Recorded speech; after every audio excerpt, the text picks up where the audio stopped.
It all started with something seemingly insignificant: a patch of wildflowers at the edge of my front yard.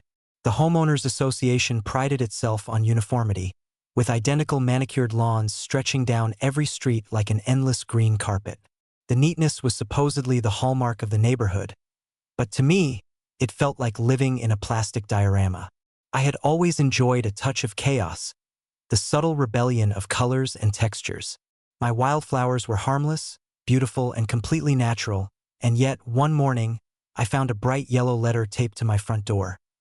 The HOA had issued a violation. According to the letter, the wildflowers were inconsistent with the aesthetic standards of the community and needed to be removed immediately, or else a fine would be levied. The language was formal, but the message was clear. Conformity was mandatory, and any hint of individuality would be punished. At first, I considered simply trimming the flowers, bending to the rules to avoid confrontation. But as I read and reread the letter, a sense of frustration began to boil beneath the surface. I realized that this was not just about flowers, it was about control, about the arbitrary power wielded by people who had nothing better to do than dictate how others could live. I looked around the neighborhood and noticed the absurdity of it all. Across the street, a neighbor had a bright plastic flamingo on her lawn. Down the block, someone had a miniature stone gnome collection. And yet, my wildflowers, simple and organic, were apparently a crime against the HOA. The inconsistency, the hypocrisy, fueled a growing sense of indignation. I decided I would not back down. I would not let a piece of paper and a committee of self-appointed rulers dictate the color of my yard. But I also knew that a quiet refusal would not be enough. In the HOA's eyes, silence was defiance, and defiance had to be punished. Days passed, and more letters arrived, each one more menacing than the last. Fines accumulated, escalating with alarming speed. The numbers seemed designed to intimidate: $100 for the first week, $200 for the next, and by the end of the month, the total approached a figure that made me wonder if they were intentionally trying to bankrupt me. The HOA seemed to take pleasure in the process, with meticulous records of violations and a schedule for issuing reminders and notices. It was bureaucracy weaponized. I started documenting everything. Every letter, every interaction, every procedural misstep became part of a growing archive. I realized that the HOA's obsession with uniformity had created vulnerabilities. They had rules, yes, but those rules could be challenged, exploited, and ultimately turned against them. What began as a minor disagreement over landscaping was evolving into a chess match, and I was determined to be several moves ahead. As I brainstormed ways to respond, the idea came to me almost accidentally.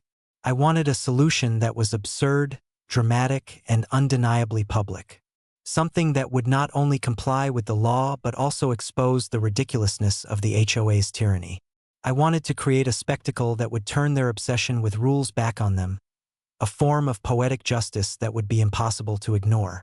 The solution was as ridiculous as it was brilliant: a miniature petting zoo. I envisioned the transformation vividly. The front yard, once a quiet patch of flowers, would become a whimsical microfarm. Goats, sheep, perhaps even a few chickens, all contained within a charming, fenced area. Neighbors would be drawn in, curious and entertained. The HOA would have no legal grounds to stop it because it would meet zoning requirements and animal regulations. Every day, they would see the animals grazing, hopping, and pecking in my yard, a living reminder that their authority had limits. The idea was not just retaliation. It was performance art, a playful yet pointed critique of their obsession with control. Execution required planning.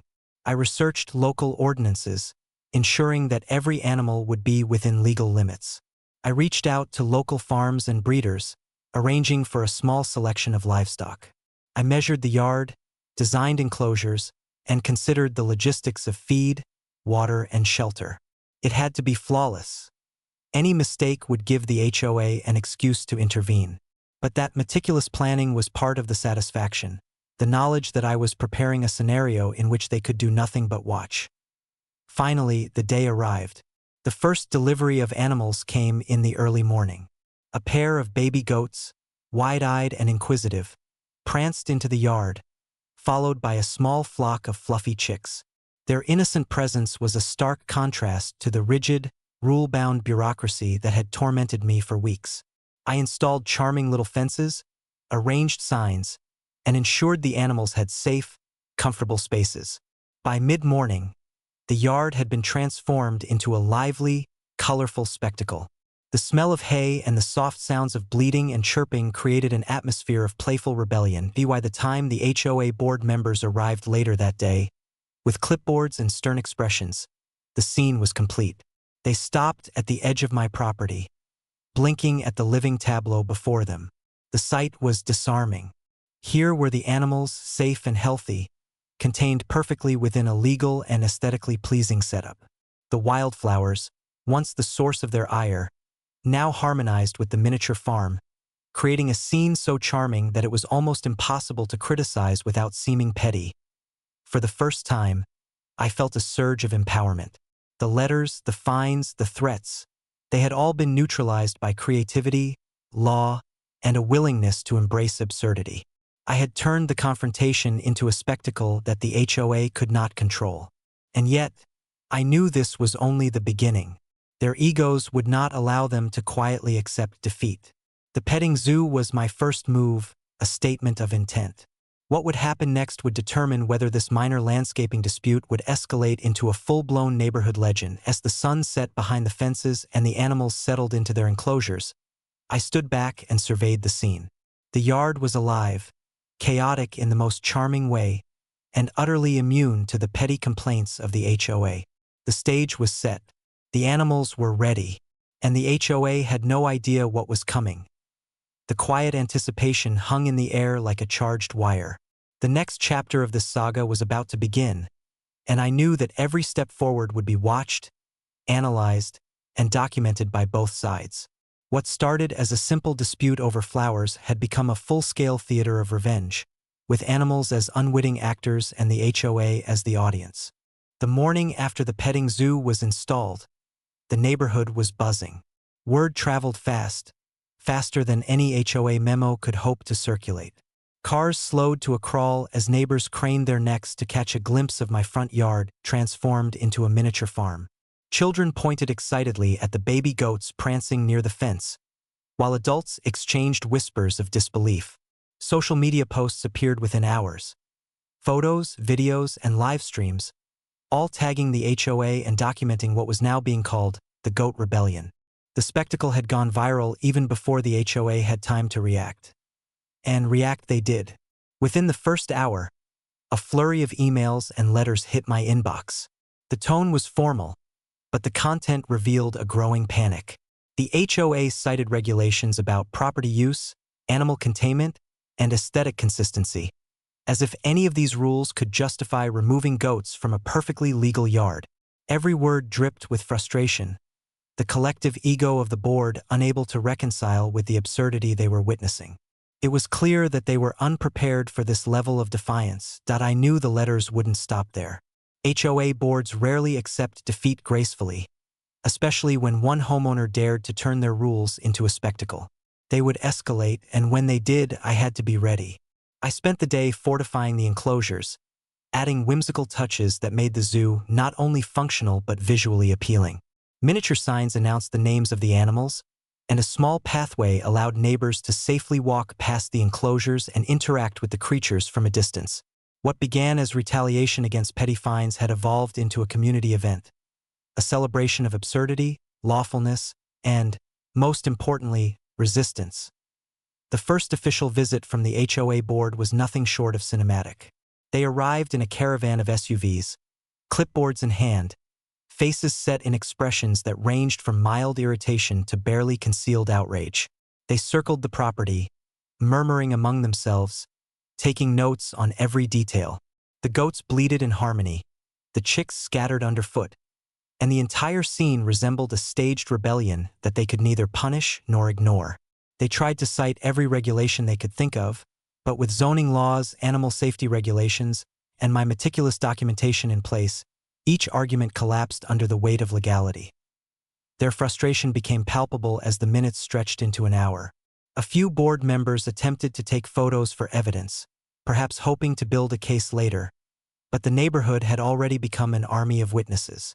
Every passerby, from curious joggers to mail carriers, stopped to observe, comment, and photograph the spectacle. The presence of an audience amplified the absurdity of the HOA's attempts at enforcement. Here they were, a committee designed to maintain order, confronted by goats and chickens in a front yard, with the entire neighborhood watching, judging, and enjoying every second. The situation escalated further as more neighbors joined in support. Some brought treats for the animals, while others casually strolled through, taking selfies with the goats in the background. The quiet rebellion had transformed into a movement.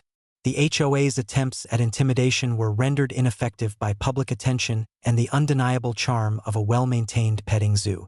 Their authority, once unquestioned, now seemed petty and almost comical. The board's attempts to maintain control were met not with fear but with laughter, applause, and social media virality. The next step was predictable: formal complaints to the city.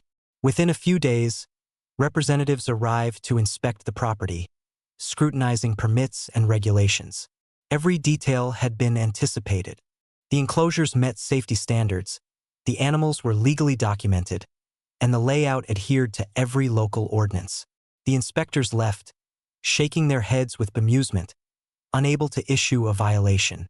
The HOA, in turn, faced a public embarrassment.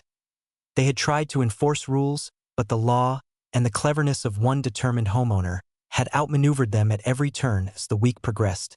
The tension between the HOA and me reached new heights. Board meetings became heated, filled with discussions about how to handle the petting zoo situation without creating legal exposure. Rumors spread among the members of potential lawsuits, mediation, and formal complaints, all of which were stymied by my careful documentation and adherence to local law. Each attempt to undermine the petting zoo only increased its notoriety, and the neighborhood's support grew stronger. The spectacle had become more than a backyard project. It was a statement about power, absurdity, and the limits of control. To this point, even the most die-hard HOA loyalists began to reconsider their stance. Conversations trickled into gossip. Who was winning? Could a homeowner really outwit the collective authority of an entire association? The question lingered in the air, unspoken but omnipresent, as neighbors shared photos, videos, and stories online. The narrative had shifted. The conflict was no longer about wildflowers or fines. It was about ingenuity, humor, and resilience in the face of arbitrary authority. Then came the moment that truly solidified the petting zoo as a legend in the neighborhood. One morning, as the HOA attempted yet another inspection, a small parade of children appeared, escorted by parents, holding signs that celebrated the animals and playfully mocked the board. "Goats of justice," read one sign. "Chickens for change," read another. The board froze, unsure how to respond. Any action to remove the animals would now be perceived as hostility not just toward me but toward the community as a whole. The petting zoo had become untouchable, a living symbol of resistance. By the end of the week, it was clear that the HOA's tactics had failed. Fines had accumulated, letters had been sent, and meetings had been held. Yet the petting zoo remained intact, thriving, and increasingly beloved by neighbors. The atmosphere shifted from tension to spectacle, from intimidation to celebration. I had turned what began as a minor dispute into an ongoing performance, forcing the HOA to confront their own limits and the unexpected consequences of their obsession with control. As the sun set on another day, the yard buzzed with life. The goats nibbled at their hay, chicks pecked along the pathways, and neighbors lingered to witness the thriving miniature farm. The HOA had been forced into the role of spectators, powerless in the face of creativity and community. The sense of victory was sweet, but I knew the battle was far from over. They would regroup, strategize, and likely attempt something new. Yet, in this moment, the petting zoo had achieved something extraordinary. It had transformed not just a front yard, but the entire dynamic of the neighborhood. Authority had met absurdity, rules had met whimsy, and the result was nothing short of viral legend. What started as a small act of defiance had grown into a living spectacle, a symbol that even the most rigid structures could be outwitted by creativity, patience, and a little bit of chaos. The quiet anticipation for the next move lingered, heavy in the evening air. The HOA would not simply vanish. They would return, and when they did, the next chapter of this feud would erupt in ways that no one, least of all them, could have anticipated. The morning of the final showdown arrived like the quiet before a storm. The neighborhood was electric with anticipation, residents gathering at the edges of their yards, cameras in hand, ready to witness history. The petting zoo had become more than a clever rebuttal to petty fines. It was a living symbol of defiance, a viral legend that had attracted attention far beyond our street. The HOA, predictably, was determined to reclaim authority, but their momentum had slowed, replaced by uncertainty, awkwardness, and, increasingly, fear of public ridicule. The board members arrived in a convoy of SUVs, their faces taut with irritation. They carried folders, clipboards, and a palpable sense of entitlement. In their minds, they were armed with rules, fines, and bylaws. But as they approached the yard, the atmosphere shifted. Neighbors lined the sidewalks, smiling knowingly, cameras ready, their eyes daring the board to act. The goats bleated as if sensing the tension, and the chicks scattered, pecking the ground in oblivious harmony. Even the smallest animal seemed to participate in the unspoken choreography of rebellion. The HOA tried their usual tactics first: warnings, citations, and repeated demands. They referenced bylaws and ordinances, attempting to intimidate. But I had anticipated every scenario, each move countered with meticulous documentation, legal compliance, and the undeniable visual proof that the animals were safe, contained, and charmingly integrated into the yard. Every complaint they issued seemed increasingly absurd, amplified by the live witnesses capturing every moment.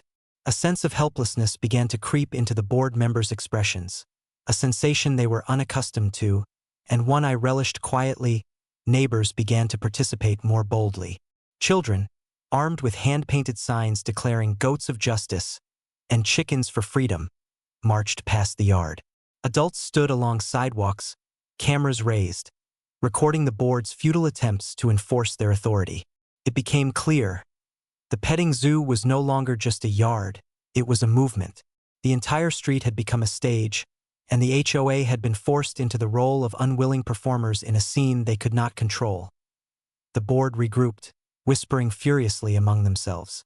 Their attempts at intimidation had failed, and their strategies seemed increasingly desperate. Fines had been issued and ignored, letters sent and publicly mocked, meetings held and documented by dozens of witnesses. The petting zoo had effectively turned the tables, converting bureaucracy into spectacle. I watched from the yard, a sense of quiet satisfaction settling over me. This was more than revenge, it was poetic justice.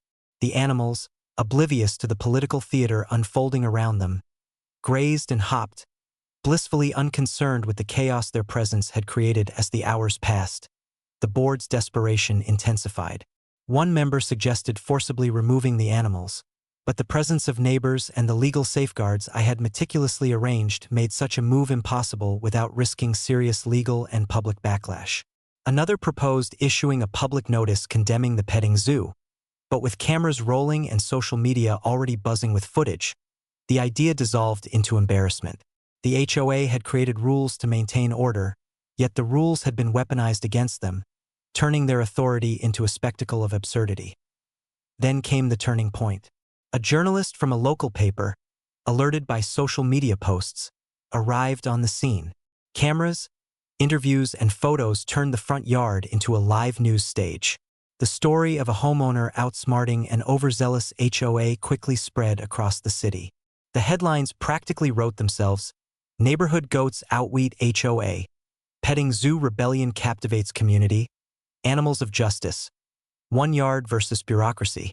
The HOA, confronted not only by legal constraints but by public perception, had no choice but to retreat from their aggressive stance. Every threat, every fine, every citation became part of the narrative of their humiliation. By the end of the day, the board quietly withdrew, leaving the petting zoo intact. I had won, not through force or confrontation, but through creativity, preparation, and an understanding of how public attention could amplify resistance. The animals thrived, the neighbors celebrated, and the HOA was left to lick its wounds. Their authority diminished in ways that would be remembered long after the goats had grown. The following weeks solidified the victory. The yard became a destination, neighbors visiting daily to interact with the animals, take photos, and celebrate the audacity of the small rebellion that had toppled bureaucracy. The petting zoo was not just tolerated, it was embraced. Even the most skeptical neighbors found themselves charmed by the spectacle, appreciating the combination of legality, whimsy, and defiance.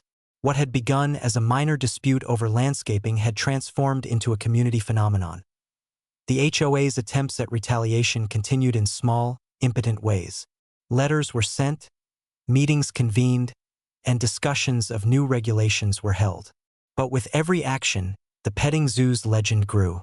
Social media posts went viral, neighbors shared stories, and the animals themselves became mascots of a movement that highlighted creativity over conformity, humor over rigid control.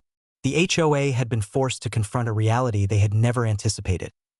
Their obsession with power was no match for ingenuity, planning, and community engagement. As the sun set each evening, I would stand by the fence and watch the goats play, the chicks peck along the paths, and the neighbors gather to witness the daily performance. The yard had become more than a living tableau.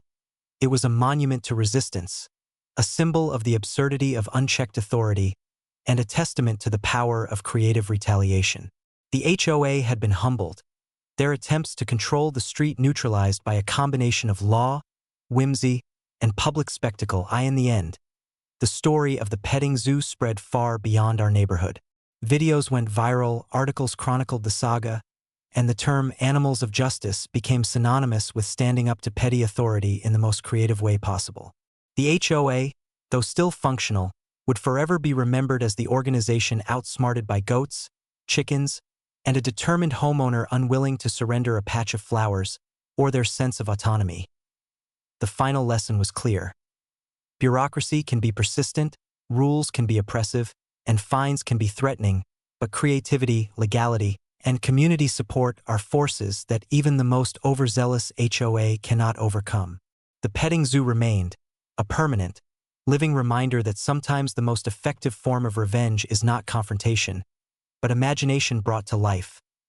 And so, the yard flourished, the animals thrived, and the HOA, humbled and bemused, could only watch as the miniature farm became a daily reminder that in the battle between control and creativity, the latter always finds a way.